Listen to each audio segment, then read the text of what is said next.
Hello and welcome to Realms Edge Gaming. I thought in this episode today we could take a look at the article that's just dropped on the Warhammer community website, and it's an absolute banger. I couldn't believe it when it kind of popped through on my email. It was a real surprise. I wasn't expecting to kind of get anything today, with it being Easter Monday. When I was watching the kind of preview show yesterday, where they announced the kind of week's activities and what they're going to be looking at. For Monday, it was kind of like a bank holiday, we'll see you tomorrow kind of a thing. So for it to actually kind of come through on my email was a real surprise. And when it said Broken Realms, I kind of thought, it'll just kind of be a story. But it's not. It's really not. It's some new models, and it's a duo of witch hunters from the Order of Azyr. So it says, Warhammer Age of Sigmar fans rejoice. Every week this month, we're showcasing a new miniature set to star in an upcoming Broken Realms book. What's more, we're kicking things off this week with a double whammy, a father and daughter combo hailing from the witch hunting Order of Azyr. So there are a couple of things that kind of really cool about this already.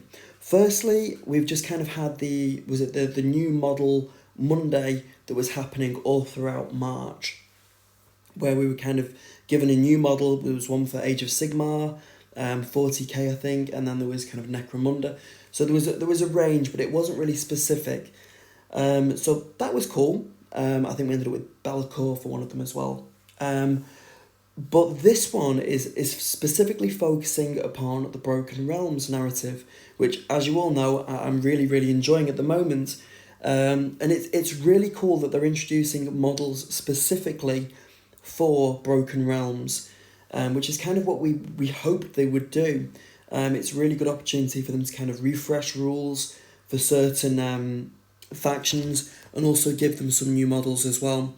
And for this one, we've got the father and daughter duo who are working for Cities of Sigmar.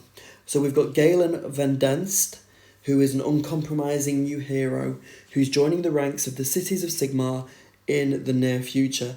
And that is a amazing model. I think it's so cool the way that they've done him. We'll talk more about them in a bit. First of all, let's just go through the article and learn a little bit more about him as a character. So it says that he's a veteran witch hunter and has seen hundreds of witches, heretics, and the living dead burned at the stake during his illustrious career. Armed with a holy pistol and trusty rune-etched broadsword, Galen Vendenst can slay the vilest creatures and even banish endless spells with a determined strike from his blessed weapons. He may be long in the tooth, but make no mistake, nothing gets between him, this grim huntsman, and his quarry.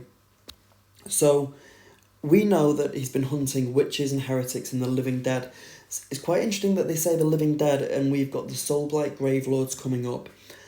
I think it says that we won't know which kind of Broken Realms book that they'll be for. I imagine that he will be joining Cities of Sigmar against the living dead. I don't know whether that will be kind of for Bellicor, Kragnos, or one of the upcoming Broken Realms books. We will have to wait and see. But it does mention a really cool ability of his as well, which will definitely translate to the tabletop. And that is being able to dispel those endless spells, and kind of really in fitting with the lore of the character as well. So it's cool that that's kind of got a direct translation upon the tabletop too. I really like it when the kind of narrative of a character or a unit is kind of enhanced even further by the rules that they're given. So I think that's going to be a really, really characterful ability that he has. So that's about Galen. Let's have a look at his daughter. So it says here, in recent years, he rarely works alone. He's often accompanied by his fellow witch hunter, who also happens to be his daughter, Dorelia Vendenst. So this is Dorelia.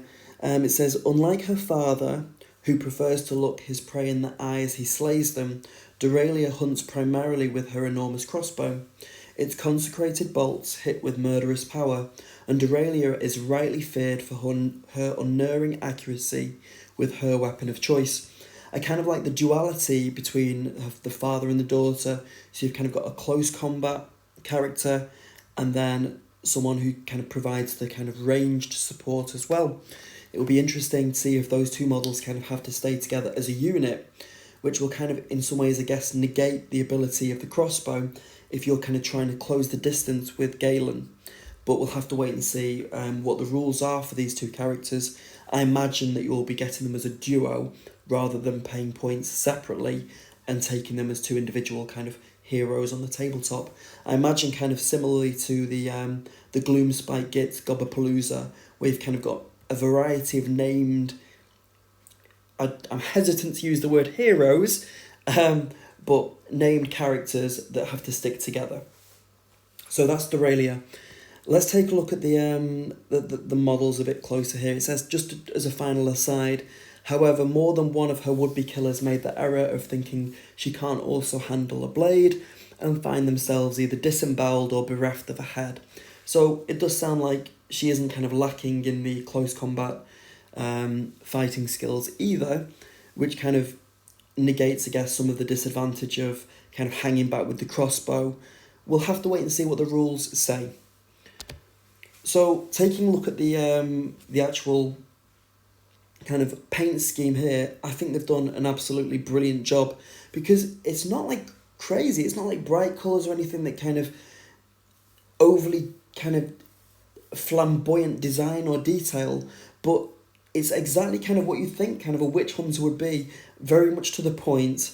Kind of, there's lots of equipment, but the tones and the actual colours that they've painted the model with are kind of drab, muted. We've got loads of browns, blacks, kind of cream colours for a little bit of parchment and details there. And we've got the kind of silver of the weaponry, which looks quite tarnished and well worn as well.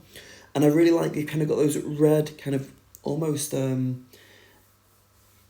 rouge kind of coloration, which is a bit of a highlight as well. And what works really, really well is the fact that Doralia, when we come to take a look at her, is more prominent in the red. So they're kind of highlights, they very much match together, and they definitely look like a duo, which is great. I have to be honest, I am preferring the hat version there. It's nice that you've got the option to take either the kind of the normal head there or the hatted version. But I have to say, I think in terms of witch hunters, in terms of kind of the Order of Azyr, I am preferring the hat, the hatted version.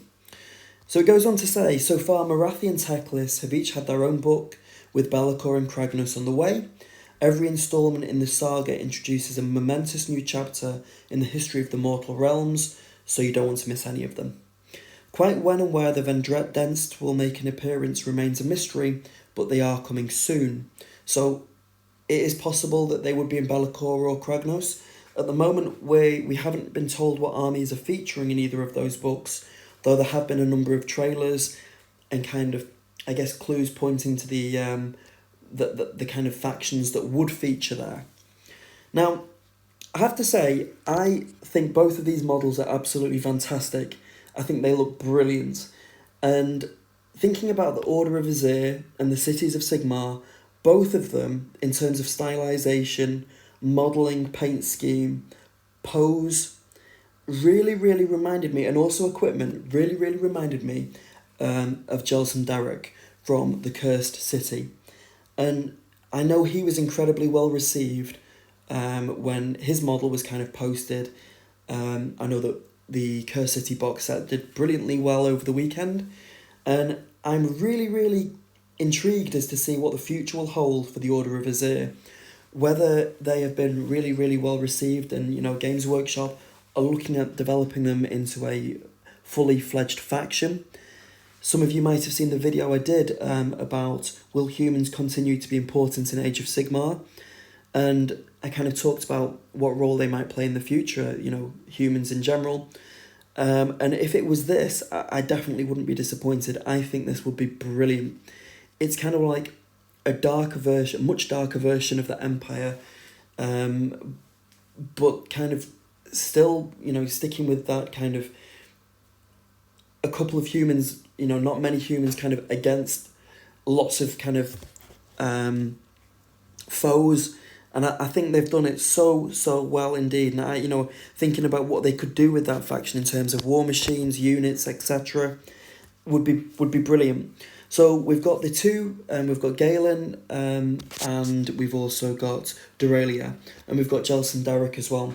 And I actually had a look at Jelson Derek's War Scroll to see if there were any clues there, to see if it did contain the keyword Order of Azyr.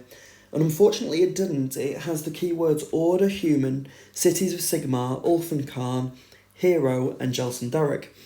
So maybe Order of Azyr will just become like a unit or a couple of units that would fit within a Cities of Sigmar army. And if that was the case, that would be amazing as well, because if they are anything like the ones that we've seen, they can't really go wrong with them. I think they're absolutely brilliant. I would love to get your opinion though. Which book do you think will see these characters? Do you think we're going to get it in Be'lakor, Kreganos, or a future Broken Realms book that will come out? Do you like the models? Will you be getting them as well? And would you like to see an Order of Azyr army? Do you think that's a possibility for Games Workshop to produce in the future? Or do you think it will just kind of be like a subsidiary of the Cities of Sigmar? Thank you so much for joining me once again. I really do look forward to chatting with you in the comments below. If you've not subscribed to the channel, if you could consider doing so, and if you could drop a like as well, that would be amazing. I can't wait to hear your opinion on these models, and what model do you think we'll get next for Broken Realms? Thanks very much for joining me, and I'm sure we'll speak soon. Bye bye.